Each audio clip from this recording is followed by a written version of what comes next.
by making Cavill this guy again. Yo, hello and welcome to another episode of With Enough Prep Time.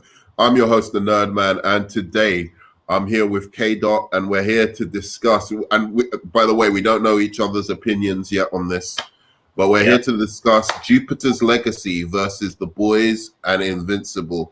So these three superhero shows obviously have something in common. One, they're like adult-themed superhero shows. Yeah. And secondly, I think it's fair to say each one of them is a deconstruction of the superhero myth, right? Superhero stories. I'd say two. Yeah, all three are. Yeah, all three are. Yeah, all three. I think it's fair to say they're deconstructions. And all three specifically are deconstructions, I would say, with Superman and perhaps the Justice League at the center, like the archetypes or like the different types of characters that represent like each member of the Justice League and specifically following Superman, right? Yep. Yeah, so I think that's worthy of comparison, and I always like that. I know a lot of people like, oh, you shouldn't compare these things, but I just like comparing them because and definitively proving which one is the best. So I'm here with K-Dot here. Thanks for joining me today, man. Really appreciate it. I am glad to be here. Thanks for hitting me up. I know. Because the first topic we was going to do was going to be the box office, but I was like, I think this topic here is a lot more cool and interesting for a Sunday. You know, talking box office is cool, but then we got to get into numbers, maths, and all these different types of charts and graphs and stuff. And I'm like, I think this topic it's a little bit more relaxed. Yeah, a good topic for today, as you brought up earlier. This is a deconstruction of the superhero genre, and the reason I took a pause, I had to think about it for Juputer's Legacy for a second. But they deconstruct the superhero code in this show. That's what gets deconstructed, because in most popular superhero stories and stuff, they don't really say it, but we sort of create codes for our characters, like Superman, Spider-Man, Batman. All the big popular characters and stuff, not the underrated ones, but the main popular ones. Usually most of them have a code like, hey, I won't kill. But I was like, I don't kill. Because if I kill, I'm going to become like this individual. So this show absolutely deconstructs the superhero code. Not all of them have it. Batman's really the only one that really flexes this code. But, other heroes, Spider-Man and stuff, they have them. They just don't say it, but they have them.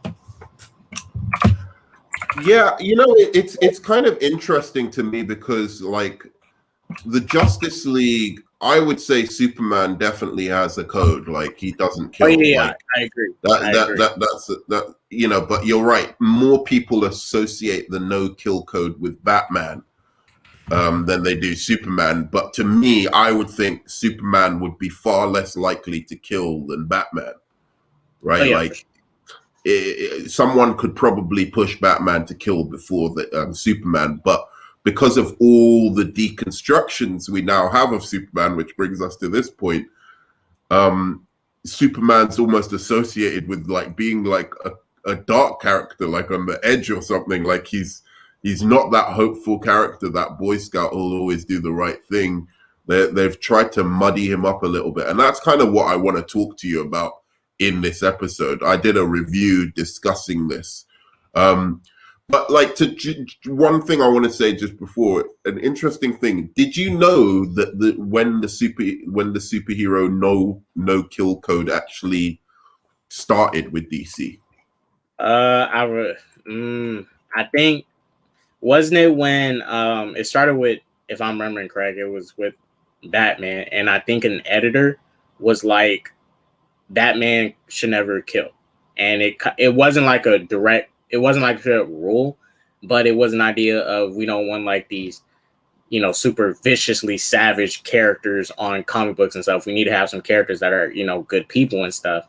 And Batman before used to be a killer back in the 1930s, snapping people's necks with his bat jet and stuff. And I forgot what editor or it was, but someone told DC stop making Batman kill, and from then on out, Batman stopped killing as freely as he used to. Yeah, there have been times Batman. Yeah, go on. Continue. There have been times Batman killed, but it was probably could have been indirectly, or at times indirectly, or through an Elseworld story that does not do it mainline Batman.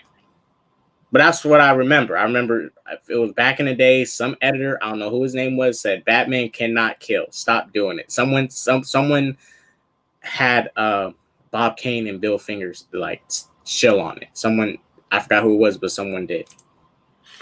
I've heard a different thing. I'm not sure which one. I could be wrong. No, I'm going to tell you, like, I don't know which one of us is right. I honestly don't. But I heard it came from the Comics Code Authority. So basically, pretty much. That's what it was. The comics. That's what it was. The Comic Code Authority. It was them. Yeah, and basically, because it's really interesting in relation to this show and like how people think of the DC characters these days, right? It was essentially that some psychologists came out and said that comics are really bad for children. It teaches them, like, he said that he could prove that children who read comics become more violent or become homosexuals or become, all of this kind of stuff. And parents started burning the comics. So the way that the comics industry actually came back from that, and this is before Marvel, right? So Marvel is like 60s. So this is just DC dealing with all of this shit for the most part, was they started going, oh, now we're going to have them, Wonder Woman's going to be the wife of Steve Trevor. Superman is not going to kill anymore. He's not going to beat up politicians and kill them. Batman's not going to use guns, all of that kind of stuff. And that's where you get this no-kill kind of thing from. And really, people go off against someone, the Burton films, about Batman killing in the Burton films. But actually, and this is where it really gets interesting, is that Burton's films, after the Comics Code Authority, basically, they stopped adhering to that. I think that they didn't ever really go into like, oh yeah, Batman seriously doesn't kill. It was actually the animated series, I believe, of Batman where this actually really, the code really like kind of was crystallized. I think the idea was there, but some writers, I think, didn't see that necessarily as a rule, right?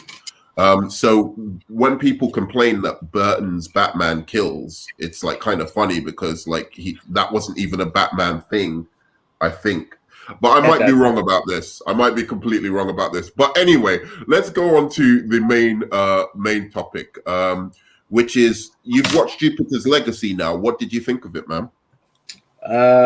I'll be honest with you. The story is what pulls you in. The story is what pulled me in. Some of the costumes and the special effects with the action and stuff is kind of underwhelming, but the story of how these heroes became who they are was very interesting. I wasn't really interested in characters like Chloe and Brandon at all, especially Chloe, but what's his name? Chloe was the daughter. And by the way, there's going to be huge spoilers in this. We're going to be spoiling it. So if you haven't seen Jupiter's Legacy, go watch it. Come back and do watch this. Watch our breakdown of it because it's going to be really interesting. We're going to get all into all of the storyline, and then we're going to be actually comparing it to The Boys and Invincible, which I think you've watched all of Invincible. I saw you on Twitter. I've seen it all 8 episodes. And Boys obviously was a long time ago, so I presume you've watched all of that. Yep, season 1 and 2. Yeah. So you were saying you weren't interested in Chloe.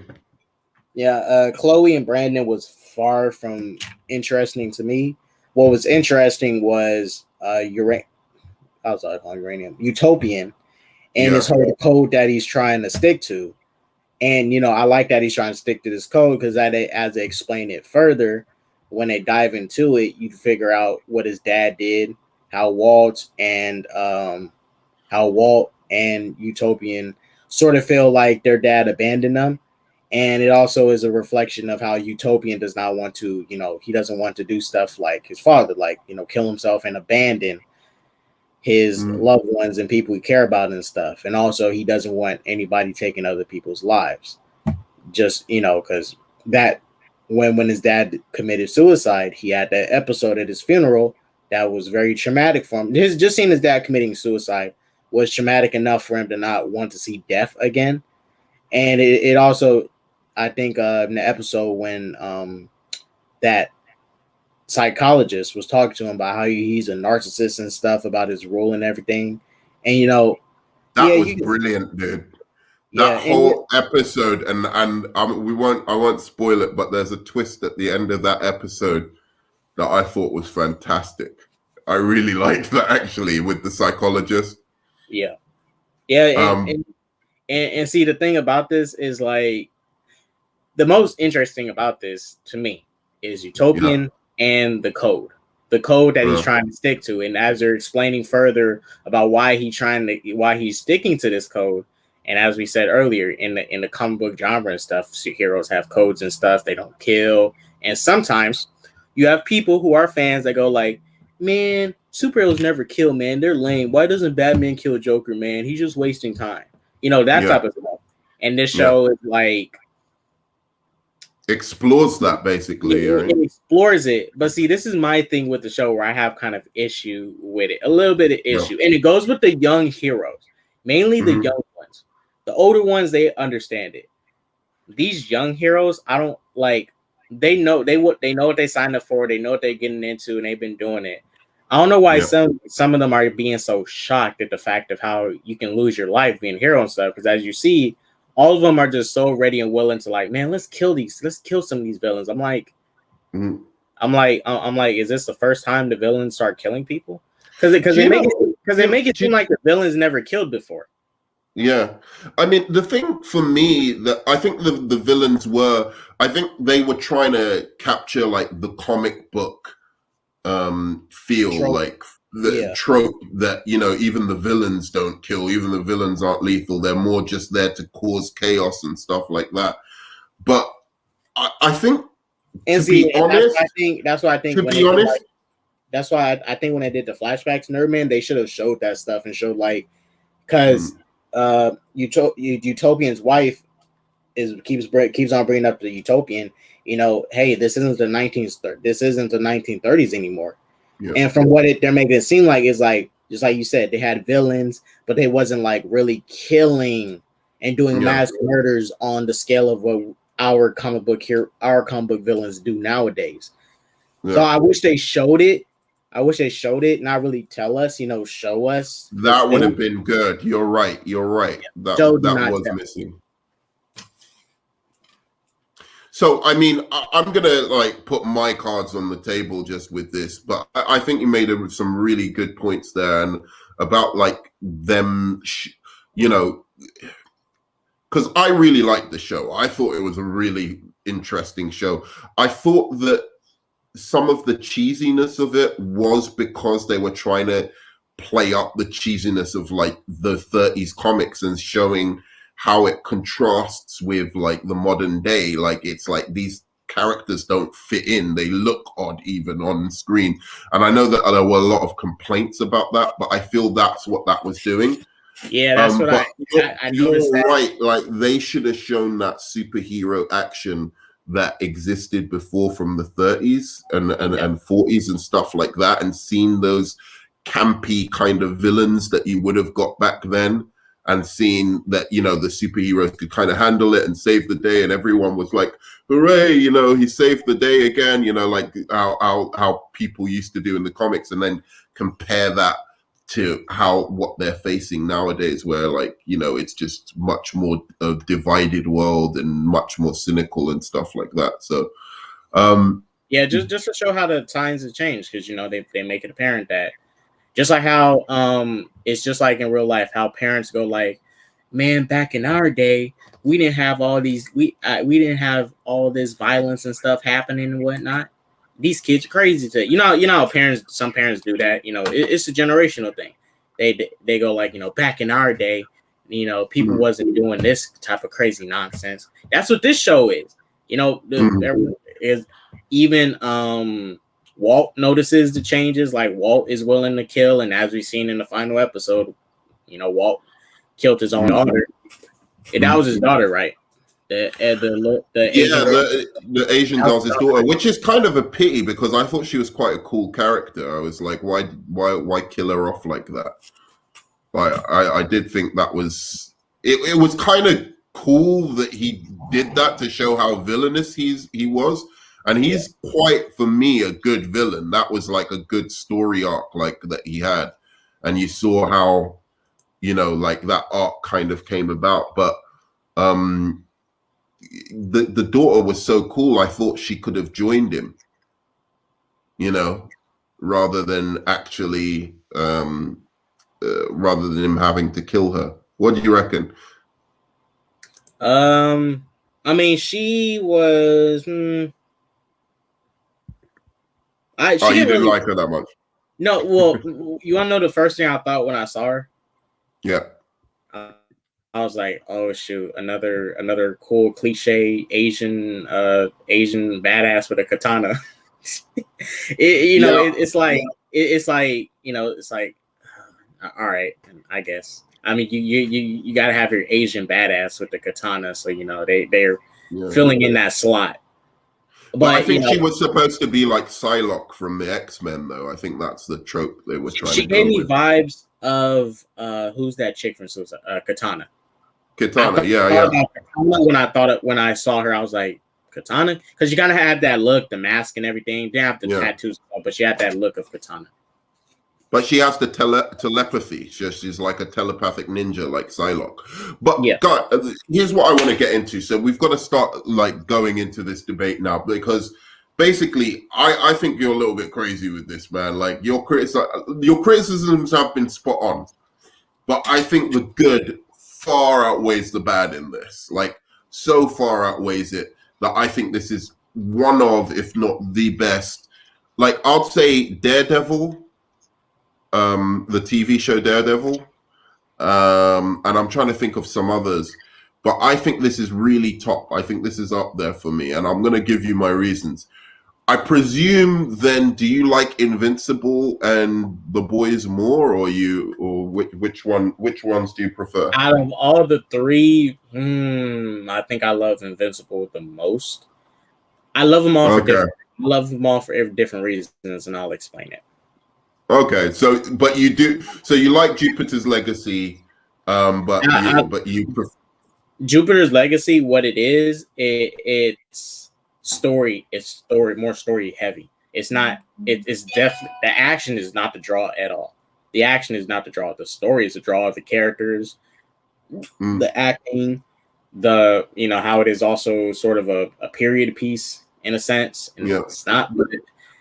The story is the big draw of it. So even though the special effects are kind of lacking, some of the suits look weird, but at least I can walk away with the fact that this show is not written in a bad way. The writing is good. The writing is keeping me in. It wasn't the story action kept me interested. The action, the action did not lead the story. Yeah, but I think, do you know what? In a way, I kind of appreciate that, because in the end, they don't have the budgets to do these fight scenes on TV. Like, I look at something like The Boys, and the action scenes are just not, you've got these super powered characters.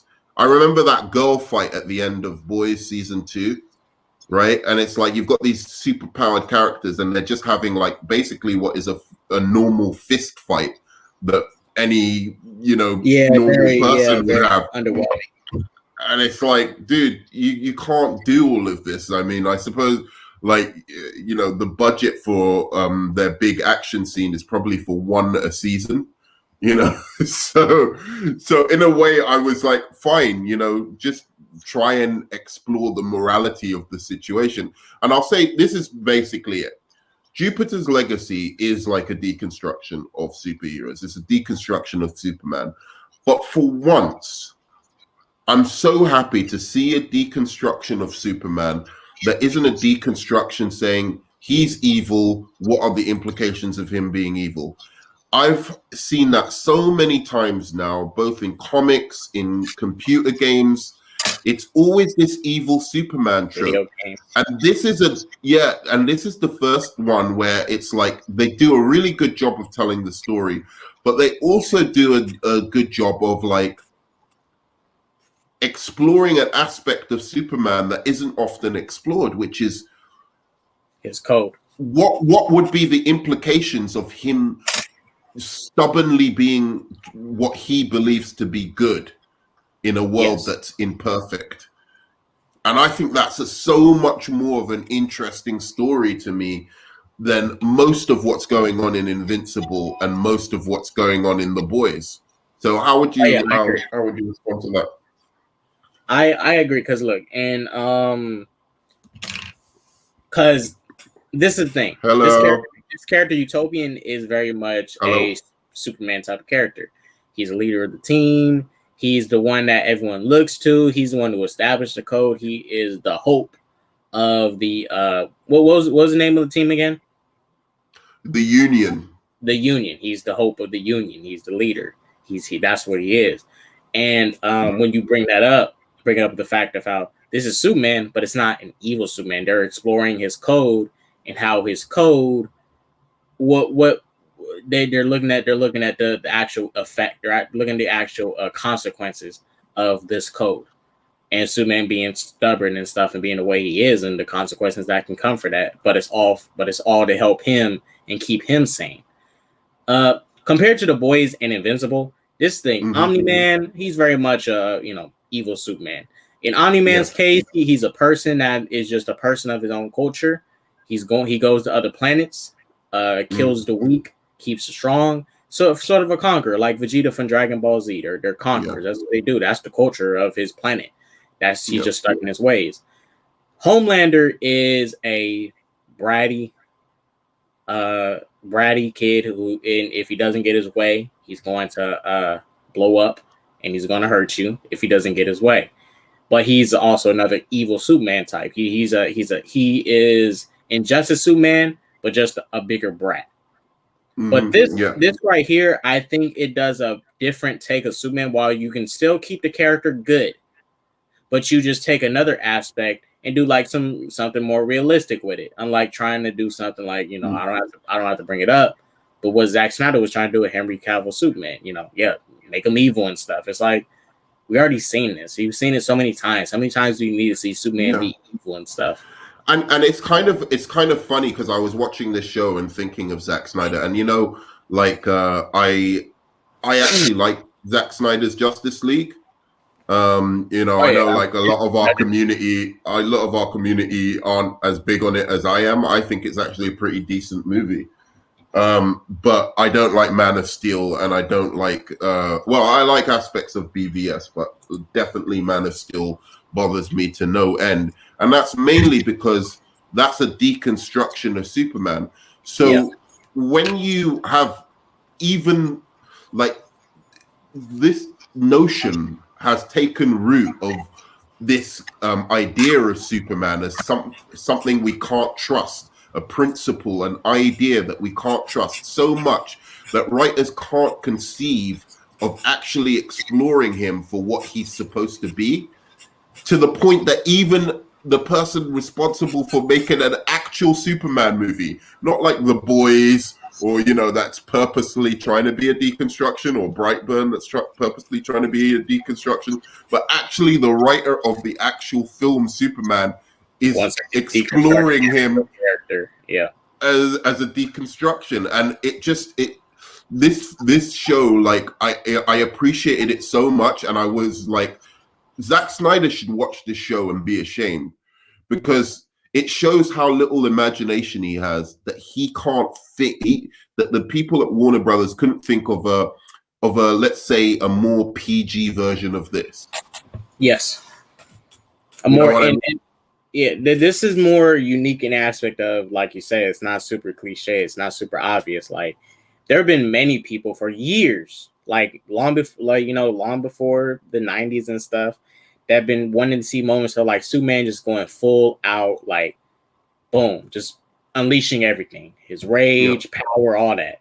We got some glimpses of it, you know, like in Justice League Animated when Superman finally went all out on Darkseid and used his full power and stuff. Yeah. Or and times in Darkseid still clocked him.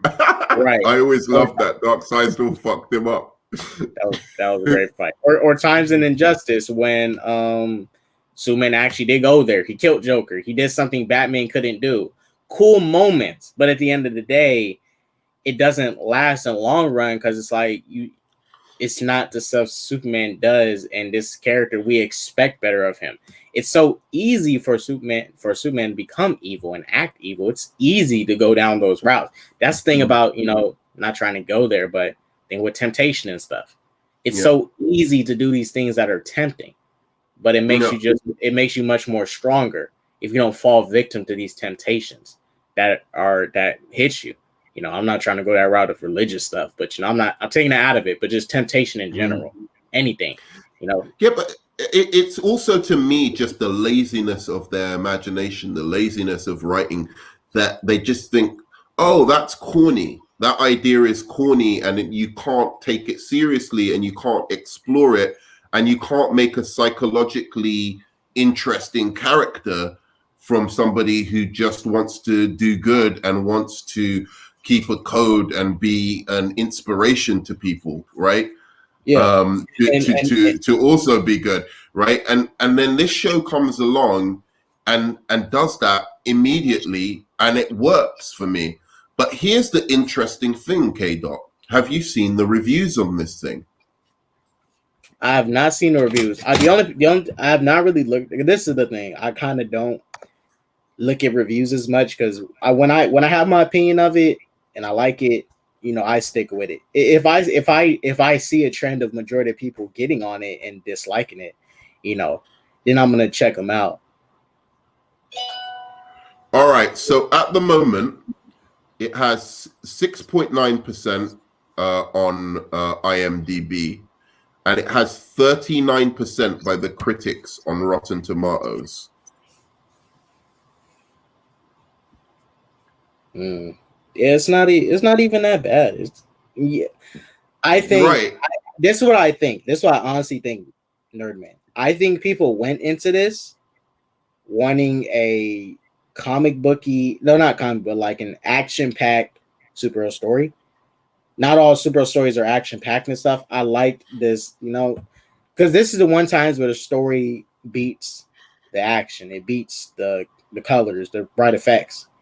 It beats that. The story beats it because the dialogue. While I'm not saying its acting is superb, it's not like Nolan level acting and writing and stuff. The story is still better than the action and the writing. That's what kept me in, because the effects is not that great, but the story is great to me.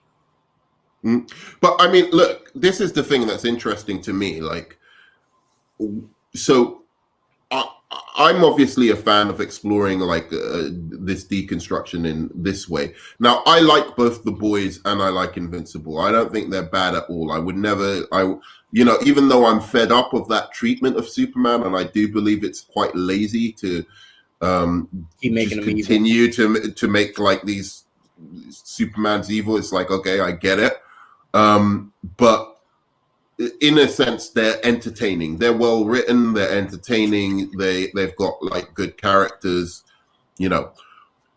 But look at the score for The Boys, 90%, right? And now you might say, well, that's because it was the first in a while to do something like this, so maybe that's the reason. I think it was this. The gore of The Boys helps it. But this is what it was. Well, this is what I took away from The Boys. Yeah, Homelander is the best character. Homelander is a saving grace of that show. You take out Homelander, that show is nothing. But but with The Boys, this is what I like about The Boys. The Boys is realistic it's a deconstruction. The Boys is realistic in the sense of, let's say I take some people in chat, JG, Andrea, and Kiwi, me, and you.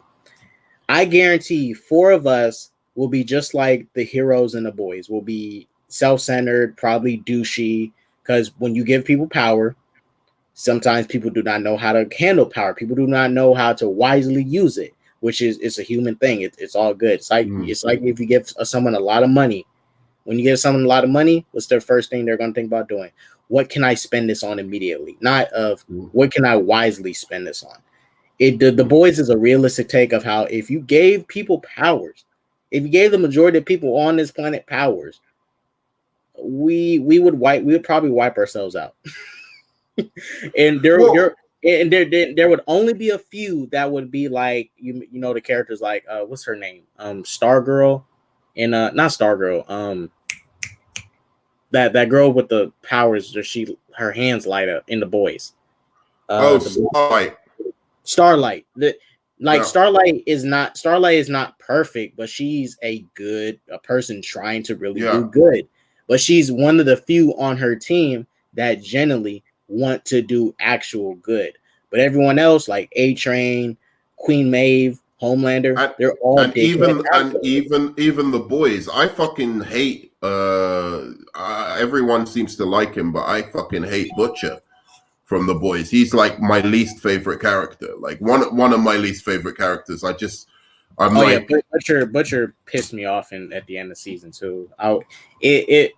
I liked him at first, but that season 2, the situation with the kid and stuff, and I was like, my issue with Butcher was that his wife intended for Butcher to take care of the child, and then he just gives up the child to these random people again. I'm like, what the hell, dude? That's your freaking wife and stuff. You're supposed to honor your wife's, honor her and stuff. It's like she asked you one thing: watch her son. It's not his son, but watch her son. He was married to her. It's like, dude, he had one thing, just one thing: honor your wife, and he couldn't even do that. He said, I can't take care of this kid. Here, give the kid to somebody else. I'm like, what the hell, dude?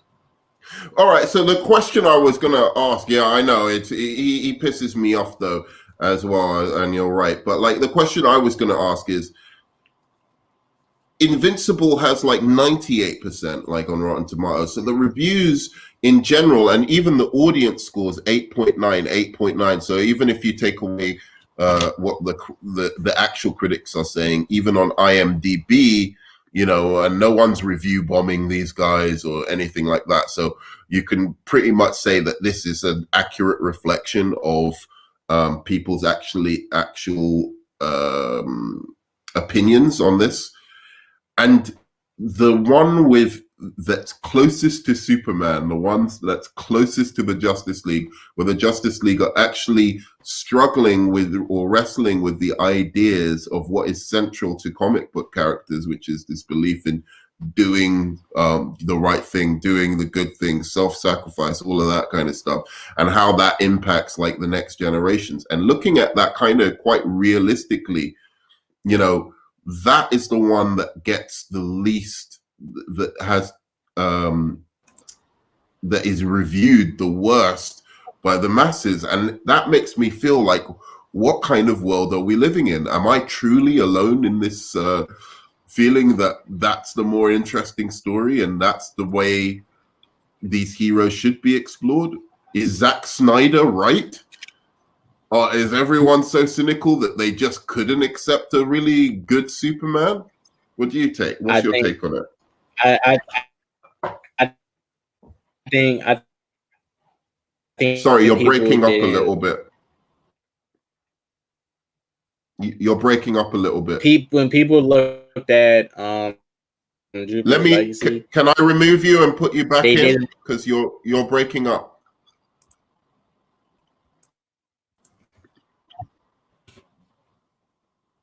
Yeah, go ahead, Nerman. I'm gonna hop out real quick. Okay, go. Come right back. Give me a second. Yeah, go. Okay.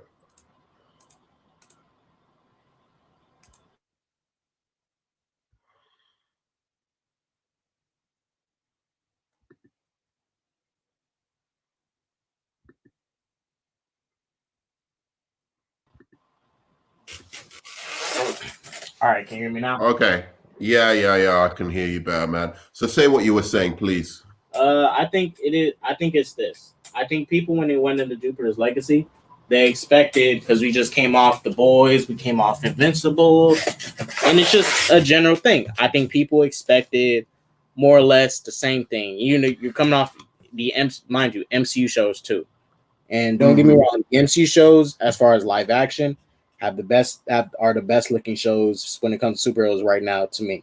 When it comes to budget, visuals, all that other stuff. Yeah, but in terms of the story, no.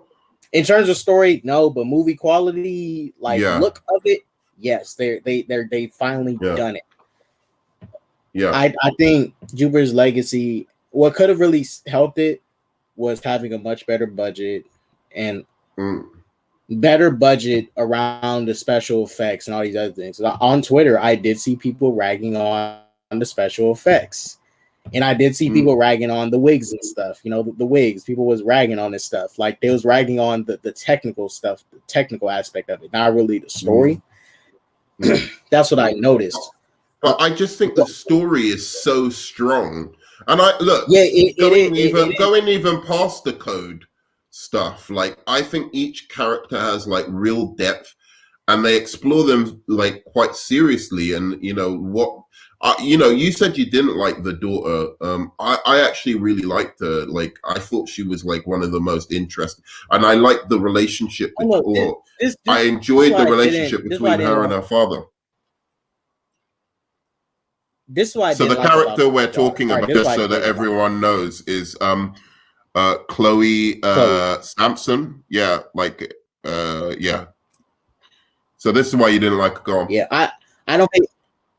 Yeah, I don't hate Chloe. I understand the path she's going on. My issue with Chloe was how she was treating her dad. Now, this is the thing. From the way she was treating her dad, she made it seem like her dad was like abusive and stuff. The way she talks about him, she makes it seem like he's abusive and stuff, even though he's just a father that wasn't really around. And it's just as a culture for general and for men in general, whether you're doing anything, the men are not at the home are not at the home a lot. Majority of the time, they are working.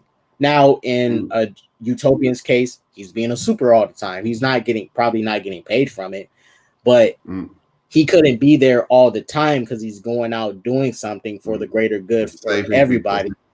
And Chloe and them, they didn't like that. They couldn't handle their dad being out all the time. And I was like, I understand. I understand most children that grow up that way. I mean, I grew up that way. My dad was not at home all the time. He was at work more than he was at home. But I understood it. I can understand it and accept it. I had no issue with it because he had to work. I mean, that's what he had to do. He has to provide for the whole family. But I understand how Chloe and them could feel resentment from their dad. But I don't like the way they keep describing their dad. Their dad is not no abusive individual. I mean, yeah, he can be a little strict. He can be strict about certain things, but he's definitely not no abusive dickhead asshole. He's trying to get his children to fight in battles in which he's handcuffed them, because essentially saying you can't kill, but then these other people are using deadly force against his children. Isn't that slightly abusive? Well, I mean, can I say one thing just quickly before, before I forget, two of my favorite scenes in this film, in this show, and I think they're the scenes that most show this relationship, and it's things you'd never think about, but in terms of like, that's clearly what would happen if a superhero had children, is like, or a family, is like when he's like he's going to get them ice cream in the beginning, and it so clearly just depicts immediately what their relationship is, that he's going to get them ice cream and he's being a nice father, a good father, and he wants to take them and he's giving them good life lessons, and then something comes up, like he has to save lives and he just has to fly out of there and leave them just after promising to take them on this fun day to have ice cream with him. And then the other one was the sex scene between him and his wife, where he's like basically banging her, and he hears a meat. Yeah, like she's basically about to nut, and like it ends up like he has to go and save this meteor. And I just thought these are really good. But Nerdman, in this case, he actually promised her that he would come back and finish up. So hey, at least he promised to come back and finish up and do something proper. So hey, he what I thought he was gonna do, I thought he was gonna be a complete dickhead and go like, I mean, we can finish this up like in the next couple of days. Yep. Nah, he said when I'm done, we're gonna come back and we're gonna finish up. Some men can't even get women close, so maybe she should feel lucky. It's like I don't know. It's like, but anyway, like she got that far. Yeah, he got her that far. Exactly. She could finish herself off. But like basically, I thought those were really cool kind of ways to like depict like this is because he's right to do what he's doing. Right? But at the same time, being that other person who's there, I can see that you would build resentment towards that. Man, you're breaking up again, dude. Yeah. And see,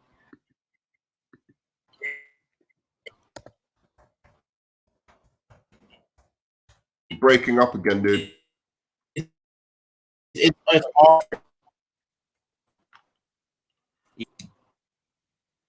Wait a minute. Yeah, you're gonna have to come out and go out and come back in again.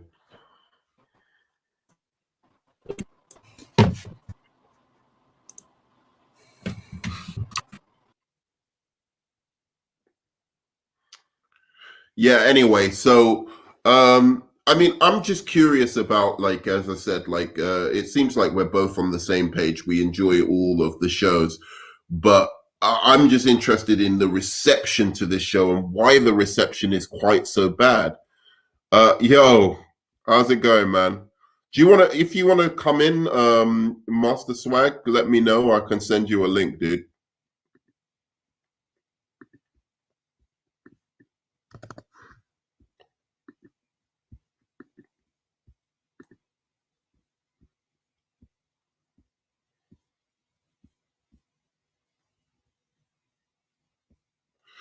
Oh, yeah. So,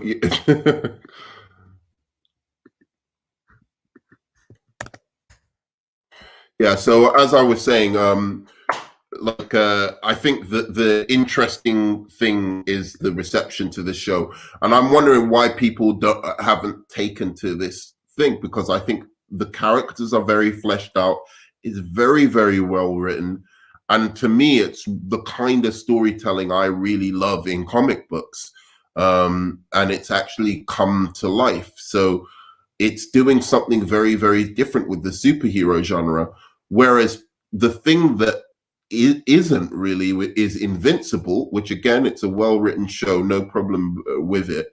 But Invincible and The Boys, another well-written show, but they're not doing anything different. They're not doing anything that Injustice hasn't done, that hasn't been done a million times before in Superman Elseworld comics. Like, oh, what if Superman went evil? It's all been done again and again.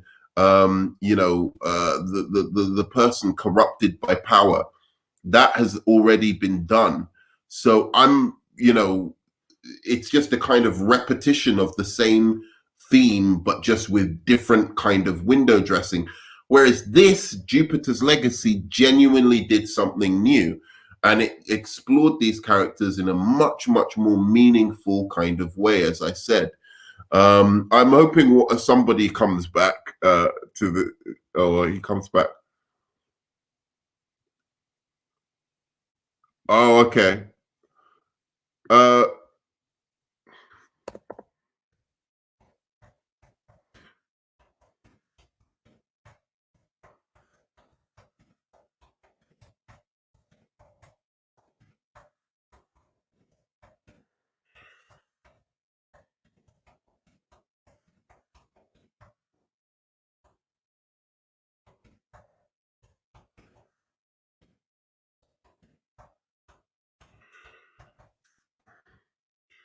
All right, sorry. Last time I'm gonna be interrupted or interrupt, but yeah, where I'm just trying to get K Dot back on and see what's happening with him. But if not, I might. This was about the time I was gonna leave this. Oh, there we go, K Dot. Right, man. Back for had to fix that. So, yeah, I was just saying that again, my curiosity is that this is the show, the superhero show that is doing something new, and that with all the people who talk about superhero fatigue, it's funny how Invincible and The Boys, which is something that is a repetition of something that's been going on in the comics since the 80s, which is the evil Superman or the evil Justice League or the corrupted Justice League. That's been done over and over again. You get something that does a completely new type of story, and people aren't as happy with it, and people don't receive it as well. So, Nerman, you want to know what it is? This is what I think it actually is. You know how people say I'm not trying to take shots at nobody, but most people do not really know what good storytelling and writing is. Like, there's a lot of people that hype up stuff, but I don't know, it's because the show Jupiter's Legacy takes Superman, but it focuses on a totally different aspect that's not cliche. I think people are probably giving the show a hard time because of the effects and stuff and the visual aspect of it and how it's not holding up to what they may think it is or what it should be. I haven't seen nobody rag on the story yet. Has there been any reviews of people ragging on the story? Because I think I don't read the reviews, man. Yeah. Like I don't go that far. But I mean, just looking at it, yeah. And I think you're right. I think people are really, really hard on that kind of stuff. Like, they're hard on editing, they're hard on special effects. I remember the same thing they were talking about Shazam a lot of the time. I'm like, hey man, what's wrong with Shazam film? I think it's a perfect.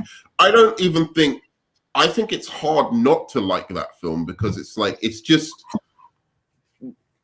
I mean, I'm not going to say it's a masterpiece. It's a genius film, but it's just a good, solid superhero movie. Or like, if you like that genre, you'll like it.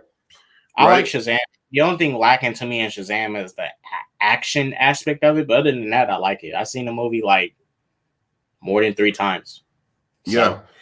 Yeah, I see people but I was saying, when I ask people about like what's bad about it, they always go to something like special effects, or they go to like action and stuff. And I'm like, I watch these films for the story, not the special effects or the action. And maybe it's an age thing because like, I'm of an age that came before like all CGI was like necessarily a thing.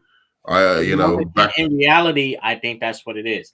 I think secretly, and people do not want to admit it, people like visual stuff and eye candy more than the story. A lot of people don't want to admit it because at times I'm like that. I'm like that with a lot of stuff, but some stuff I'm able to differentiate when the story is more important than the action. Yeah, I can differentiate, but it depends on what they're giving me. I think a lot of people, the general people, cannot admit to themselves that they like eye candy over actual story, actual something with substance and stuff. They just don't want to admit it, but they know they like they know they like eye candy more than actual story and substance. And that's what frustrates me. Not to rag on Snyder fans too much, but like, that's probably my biggest frustration with Zack Snyder fans. Now, I'm not one of those people who says Zack Snyder's movies have no depth or meaning to them at all. I think The Watchmen. Like 300. I think is a movie with you think I haven't actually seen 300. Funnily enough, I watched the first 30 minutes, and I wasn't into it. But maybe it is good. I don't know. I recommend finishing it. It's a really good movie. It's really good. Okay. All right. I'll give it another go. It's very much Zack Snyder glorified action fest, but the dialogue is going to really pull you in. Like, a lot of the dialogue, the quotes. When you walk out of that movie, of a 300, you're going to have a lot of quotables from that movie that you're going to be reciting. You're going to be reciting a lot of quotables. Yeah, but anyway, I was saying that, yeah, like Zack Snyder fans seem to ascribe some kind of real deep meaning. And then there's on the other side, those people who are just like, no, it's just completely shallow and bullshit. And I don't agree with that either. I think there is some meaning to Zack Snyder movies, and he does add some level of depth to the movies. But it's not as much as his fans seem to think, or that he seems to proclaim, right? Like Man of Steel, for me, if somebody turned to me and just said, look, I like Man of Steel because the action is tight and the visuals are tight and the music is tight, complete respect for them. Yep. When they start telling me like this bullshit of like, oh, but it makes Superman a more complicated character and he's more, you know, like he's more human. He's a piece of wood. If they had a wood with an animated lips that opens up and down, it would have been as good as Henry Cavill in Man of Steel. He's not an in-depth, you know, like multi-layered character at all in that film. So, you know, so that's the thing. So what were we talking about? Why were we connecting it to that? There was something we were talking about before. Talking about story and substance and how fans cannot really admit that they like eye candy. Right. So it's because I'll be honest with you. It goes into the culture of it. Have you noticed with Invincible? And it's not just downplay Invincible. I love Invincible. But have you noticed the biggest thing that came out of Invincible was memes? Have you noticed that on Twitter? I didn't notice that really. I haven't kept up with it. I'm using on Twitter. I'm young and stuff. What I noticed in chat, if some of y'all can probably agree, the biggest thing I noticed that came from Invincible was its memes. How meme worthy it was. Same thing for a lot of the new MCU products, WandaVision and stuff. Falcon Winter Soldier. A lot of this stuff breeds memes. That's interesting. Funny stuff. A lot of it was breeding memes and stuff more than, you know, deeper conversations. Not saying that everything needs to have a deep conversation, but you know, and I'm not saying memes are bad. Depends if it's a good meme or not. But Invincible, that's really interesting, man. Yeah, Invincible. Not saying it's bad, but on Twitter it breeds a lot of memes and jokes, which I laugh at some of them. But I'm just calling it for what it is. That's what it's been doing. Not saying it's bad. That's what it's been doing. And that's what's missing from Jupiter's Legacy. You're right. There's not much you can like take out as just this. You have to kind of watch the whole story and like just get into the story, like basically, and be invested in the characters. It's not just like, oh, here's a cool action thing or some guy's eyes pop out or something like that. You know, that you can. This is what I think. I think Jupiter's Legacy could have probably benefited from having memorable moments that us, the fans, can take away from it. And we do, like, you know, we create something fun out of it. Not saying making memes are important, but just to see when people make like, you know, memes and stuff out of Falcon Winter Soldier in a positive way and not a negative way, it shows that, you know, people are engaging with the product. They're engaging with it for goofy reasons, which is okay. But I think Jupiter's Legacy could have benefited from the writers make sure to have like moments that are really memorable that you can take away from the show. Yeah, I agree. I think that's what it needed, you know, something memorable, something to go down in history with, to be remembered by. It needed something like a big scene, something big. Not saying the show does not have good writing. It just didn't have anything big to go like, boom, to get the whole world talking. And to be fair, like, I'm not trying to shit on The Boys or Invincible. I actually think they're well written. I like the characters. I think it did have some shocking moments in Invincible, some really funny, humorous moments for me as well. That, you know, made it like a little bit different. That it does have its own personality. My only problem, as I said, is it's just like I'm kind of fed up of this cynical view of humanity. like the reason I read comics is to get away from the cynicism of humanity, right? I don't need to be reminded that, yeah, if we had superpowers and stuff, we'd all be fucking assholes. I mean, it's kind of obvious, right? Like what we'd do if we had that stuff, given like the times we live in. So it's like, it's nice to kind of escape from that and like really explore like, yeah, like the code and the mythology of what you actually read in comics. But having said that, I was going to say that, yeah, season 2 of The Boys is really, really fucking special. I thought that was a really good season. I think season 1 I wasn't as impressed with, but season 2 I will. Hey, nerd man, I'll say this. My 2 favorite characters, and it's not even the hero characters, my 2 favorite characters from The Boys overall, from season 1 to season 2, has been Homelander and Stormfront. I love those 2 characters. Facts. Now, I do not love the fact that Stormfront is a Nazi. I don't love that, but I just love how villainous they are. I love that they play their role. I love that she's a Nazi, bro. I thought it was hilarious. I don't agree. I don't agree with her beliefs, but I love the role she's playing. I love her methods. I love how sinister she is. I love that she's an actual freaking villain, like she is supposed to be. But to be honest, here's a hot take from me. I like Stormfront more than Homelander. Oh, I do too. I thought she eclipsed Homelander for me, even though Anthony Starr is fucking amazing. And do you know what? You know the gender swapping thing we said about the Reverse Flash? Yeah. If there's anybody who could do a gender swapped Reverse Flash, it's her. Yes. I guess did a really good job. She did a fantastic job. She was so, like, the way she started at first, where you didn't even know, like, is she good? Is she? I don't really get her. And then she just goes off on those Asian people.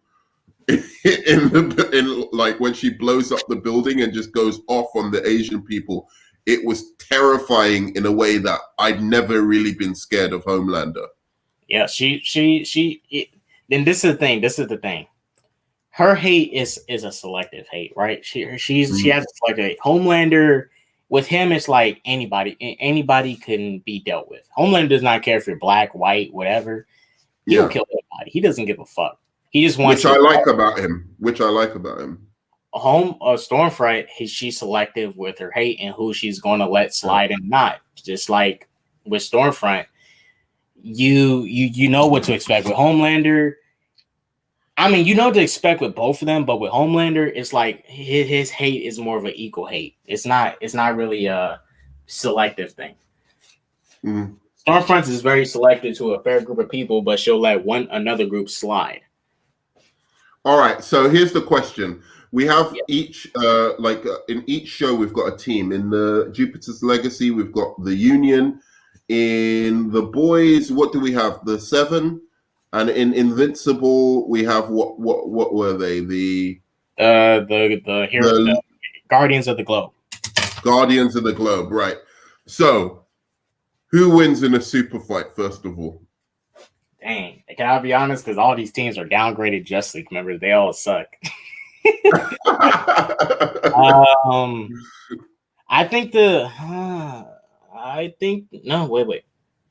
So the Invincibles had like basically Martian Manhunter. They had like a proper Martian Manhunter. They had like a speedster. They had Are you going with the previous Guardians of the Globe team or the new team? No, the previous one. Okay, we can only do the classic like 5-5-5, 5-5-1-5. Okay, I'll say this. Your strongest members on each team, on the Invincible team, Omni-Man and that guy in the blue suit. Forgot his name. That Omni-Man killed in episode 7. Oh, they're the strongest members. For the Union, it's obviously Utopian, his wife, and yeah, that's about it. And on Mark's team, no, they've got a couple of others. That Batman one was fucking sick in in the Union. That Batman one could take on. I think he'd kill the Batman of the boys. You talking about George? Yeah, The guy with the mask. he killed the Batman of the boys. I don't really remember. I don't really remember his power set like that. Well, for sure. Dang, this is Queen Maeve is not going to be able to hang in a fight at all. She's not as strong as we think she is. She's Queen Maeve, whack, bro. Queen Maeve is already a factor. She's taken out. A-Train. Yeah, Lady Liberty's taking her out, like the one from Jupiter's Legacy. She flies. She's strong. She and can even the rip off Wonder Woman from Invincible, she's wrecking Queen Maeve in a fight. Queen Maeve is losing both of them. Yeah. The speedsters, you have A-Train. We haven't really strong. Yeah, A-Train has super strength. You have the speedster from the boy from Invincible. He's also strong because we've seen that he was actually putting dents in Omni-Man's stomach, and Omni-Man was feeling the hits. So they're both strong in a sense. But that last speedster from the Union, I don't know. I think that speedster from the Union is gonna probably get his ass kicked. We haven't seen his full power. Well, we only know from we can only assume that he has the same powers as his daughter. Yeah. Right? And his daughter can do like blasts as well.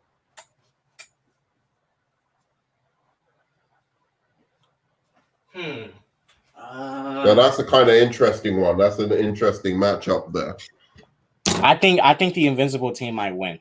I think overall, if these guys all out, the Invincible team might win overall. Because Omni-Man, I'll be honest with you, Omni-Man is way stronger than Homelander. Because I'm just going off what I seen Homelander do. Homelander cannot even lift a plane in the middle of the sky. I think Omni-Man could do a lot more.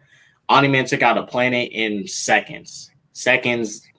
Not even minutes, seconds. He took out a whole planet in seconds. Which planet was that? I don't remember that. Remember in episode 3? Basically, just before you say this, I think I figured out the thing for the speedsters.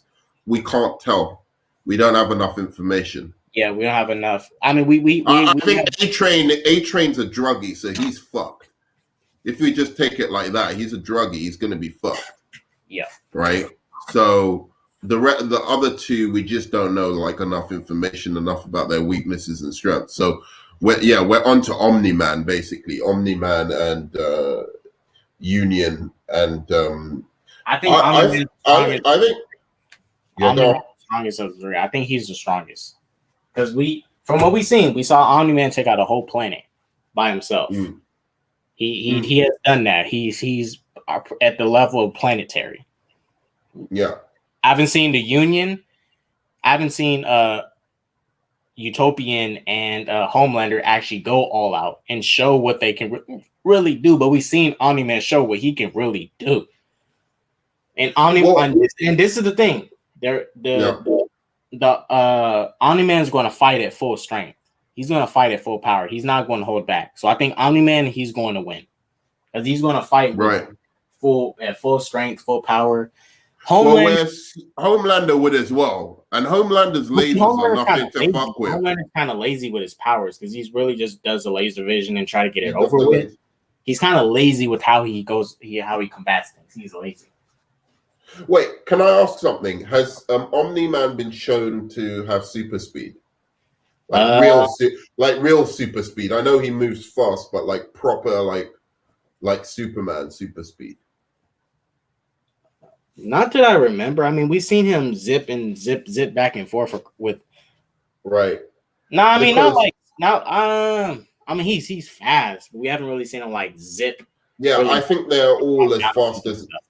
Yeah, I think they're all as fast as each other. Almost, it's like they just move super fast. So, again, I would have to agree with you. I think he's better trained. I think Omni-Man is better trained as well. Yeah, because I think if you remember with Utopian, remember the episode when George's son ran into Utopian and he teleported away to Kansas, I think. He teleported somewhere. And probably not 30 seconds later, Utopian shows up. When the dude who has the ability to teleport away with that little stick, the little wand, he teleported and Utopian showed up like not 30, 15 seconds after. So I don't know. I get the Omni-Man. Omni-Man's the strongest of the three. Omni-Man is the strongest of the three, but we are fighting as teams. So I've got to say, there's the Union has a real fucking a serious advantage, and that is basically Brainwave. Yes, Brainwave is fucking super strong, can fly, plus has all these psychic abilities to go in your head, separate your mind from your body, and all of that shit. That guy's a serious problem, and I don't think, do the rest of them have any psychics? No, not that I know of. Well, yeah.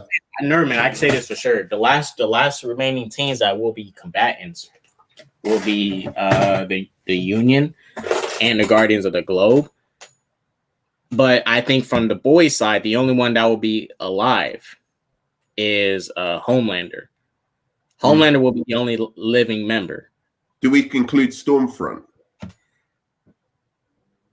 Well, as we've seen, Stormfront is not really a good fighter.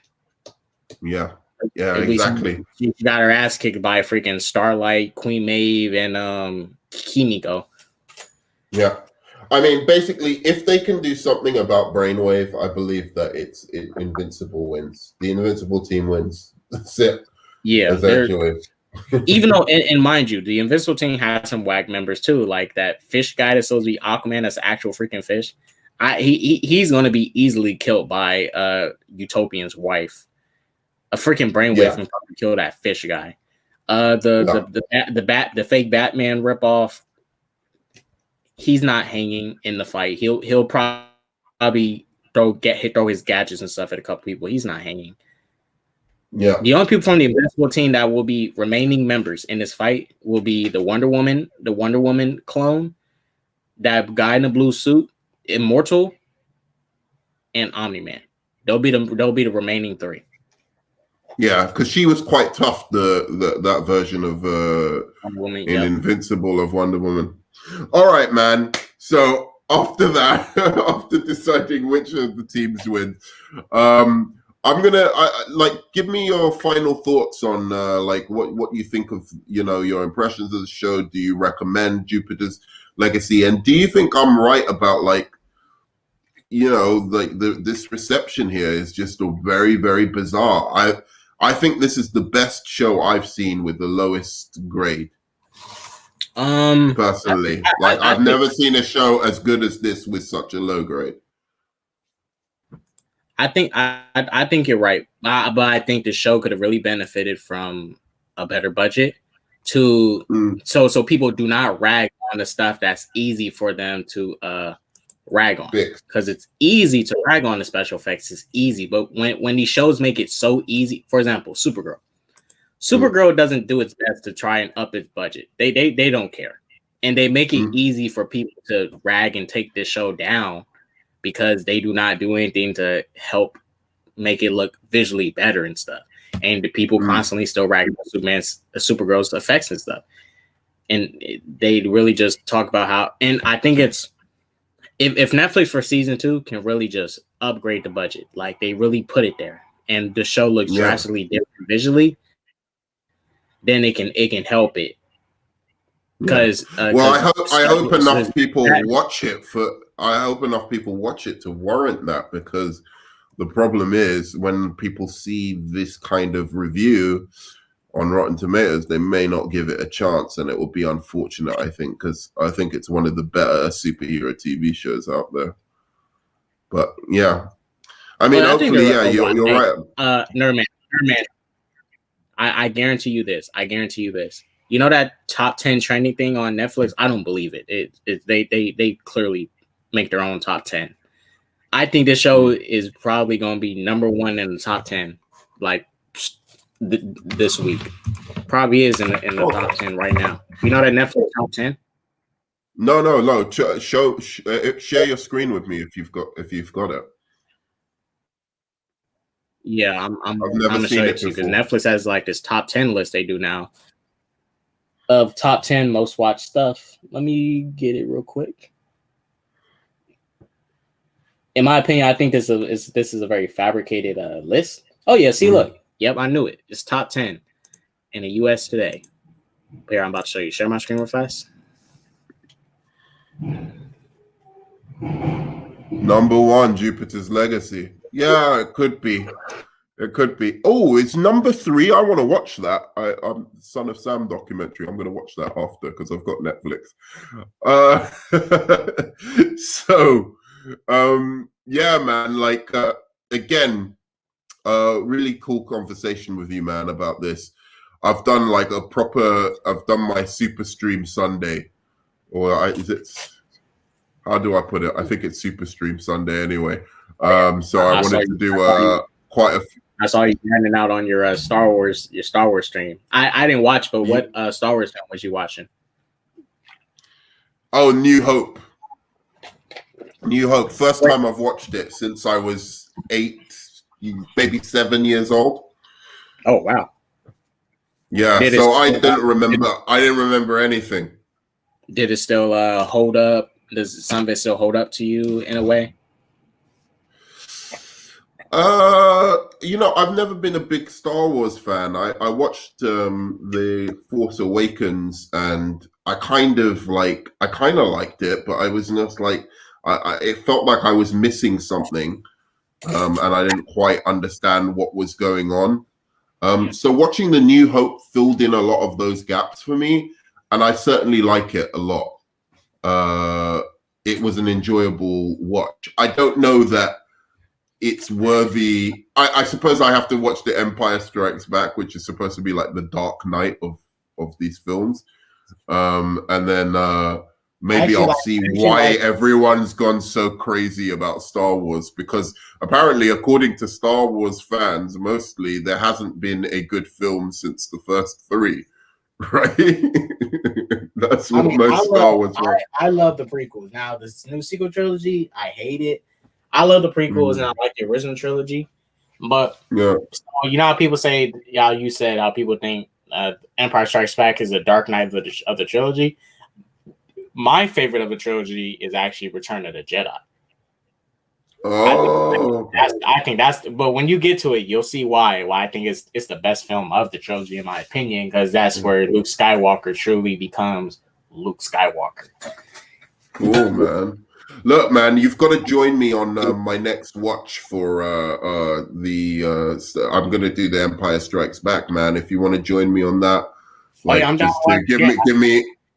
give me your knowledge, give me your, give me some more context to understand it better. That would be great, man. Yeah, if you ever set it up, if I'm free that day, I might be able to come in and join you, because I haven't watched Empire Strikes Back in a long time. Oh, I'm not doing watch parties, but maybe I should. I didn't think to do a watch party. I thought I was just doing like watching it and then coming and discussing it after. But maybe that's a good idea. I might try that actually. But apart from that, I think we should leave it here, because I usually try and get these things to an hour or something. Yeah. But we can continue talking after. But yeah, man. Thanks for joining me. It looks like I thought maybe we'd get into a debate, but it seems like we pretty much agree on it. It's a very good show. I highly recommend it. Anybody who hasn't seen it. Did you personally want to know my favorite of the 3? Oh, yeah, man. Personally, my favorite of the 3 is Invincible. Personally, that's my favorite of the 3. Mm-hmm. But Jupiter's Legacy has probably the strongest story. But out of the 3, Invincible is my favorite. I think Invincible is the best one for me out of all the 3. I think Invincible has like a lot of things that like are advantages, but again, I'll tell you the truth, man. I watched the first couple of episodes and I thought, yeah, this is really cool, and it has some really good ideas. There's like some bits like where they're talking about the government putting stuff in your food so you can't see certain colors and stuff. I thought that was amazing, like that idea where they go into the dark room in Invincible. Do you remember that? Yeah, I remember. Yeah, so I thought like little touches like that were the stuff that I thought was really smart about the show. But I finished watching it and I was like, yeah, this is cool and everything, but something about me just didn't make me feel like reviewing it. You know, I was just like, yeah, I enjoyed it, but like, I don't feel like reviewing it. And I realized after watching Jupiter's Legacy what it was. It's just, I am totally done and fed up with the Superman deconstructions. You know, and especially the ones where it's so lazy, it's just like, oh, let's just make him evil. Not even bothering to be like, oh, what if Superman's from North Korea or something? Like something interesting to contextualize it to make it a bit more than just him being evil. So I that's why I like Jupiter's Legacy a little bit more. Plus, I just think it's a really good story, right? It's just like a nice like adventure story. Plus, then you see the stuff of them growing up. But the thing you were right is missing in this fucking show is them in action in the 1930s. That is missing from this show. Yeah, I agree. Yeah. They needed that, man. They needed a full episode dedicated to just that. You know, like an adventure they went on where they were fighting like a bad guy, as you said, who didn't kill, who didn't break the rules, and then by the end of it, he like, I don't know, you know, like something happens, right? Like I think they this come is up why with a story. I forgot to say it, but I think this show would have probably benefited by just taking place back during the 1930s and stuff. Like, I think this show should have totally explored just them being in the 1930s, 40s, 50s, and yeah, man. I think it should just explore that. I'm not sure how the books are. I'm not sure if the books do make sure to have the kids and stuff there. But I think the show would have benefited from just being, because that time during 30s, 40s and stuff was interesting for these top heroes. That was live. That whole adventure of them, you know, trying to the origin of how he got his powers. Yeah, that was the coolest stuff for me. I was like completely engaged. Like I really wanted to know what happened and what the mystery was behind it. And yeah, if they were fighting some 30s villains as well, that would have been cool. The only thing is, I did like aspects of the present day, specifically the daughter. I really liked that stuff. I think I fell asleep during a couple of episodes, so I'm gonna go back and watch those. But yeah, too much Chloe screen time for me at times. Too much Chloe screen time. Oh, really? I liked her, but yeah. Anyway, man. So guys, please like, subscribe. Obviously, subscribe to K Dot as well. I'm sure most of the people who watch this channel watch K Dots anyway, and know who he is. He's much more popular and known than I am. Thanks again, man, for coming on. Again, really appreciated. And what was I going to say? Yeah, give me a high five. Smash that like button if you like the content. And of course, I will see you on the flip side. Love you 3000. Peace. Deuces.